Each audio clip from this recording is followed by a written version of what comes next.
আসসালামু আলাইকুম ওয়া রাহমাতুল্লাহি ওয়া বারাকাতুহু। আল্লাহ তাআলা সূরা তাহার ১৩২ নম্বর আয়াতে বলেছেন, ওয়ামুর আহলাকা বিস-সালাতি ওয়াসতাবির আলাইহা। তুমি তোমার পরিবারকে সালাতের আদেশ দাও এবং নিজেও তার উপর অবিচল থাকো। কিন্তু আমাদের সমাজে দেখা যায় এর ভিন্ন চিত্র। আমার সন্তান রাত জেগে পড়াশোনা করেছে, তাই আমরা তাকে ফজরের সালাতের জন্য জাগ্রত করি না, তার শারীরিক সমস্যা হবে দেখে। আল্লাহ তাআলা আমাদের নির্দেশ দিয়েছেন আমরা যেন আমাদের পরিবার পরিজনকে সালাতের আদেশ দেই। লোকমান হাকিম তার সন্তানকে উপদেশ দিয়েছিলেন, ইয়া বুনাইয়া আকিমিস সালাত, হে আমার কলিজার সন্তান, তুমি সালাত কায়েম করো। আবু দাউদের ৪৯৫ নম্বর হাদিসে রাসূলুল্লাহ সাল্লাল্লাহু আলাইহি সাল্লাম বলেছেন, যখন তোমাদের সন্তানদের বয়স ৭ বছর হবে তখন তোমরা সালাতের আদেশ দেবে তাদেরকে। আর তাদের বয়স যখন ১০ বছর হবে, তারা যদি সালাত আদায় না করে তাহলে তাদেরকে প্রহার করবে এবং তাদের বিছানা আলাদা করে দাও।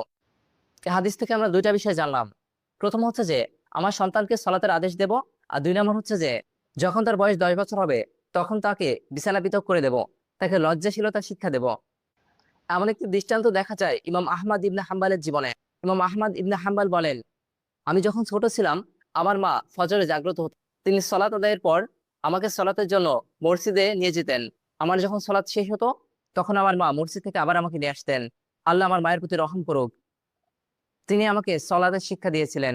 জামাতের সাথে সলাত আদায়ের জন্য উৎসাহ দান করতেন। সুবহানাল্লাহ, কত সুন্দর একটি ঘটনা। তাই আমাদের কর্তব্য হচ্ছে যে আমাদের সন্তানদেরকে সলাতের আদেশ দেওয়া। শুধু তাই নয়, তাদেরকে নিয়ে জামাতে সলাত আদায় করতে মসজিদে গমন করা। আল্লাহ তাআলা আমাদের সবাইকে বোঝার এবং সে অনুযায়ী আমল করার তৌফিক দান করুন। আমিন।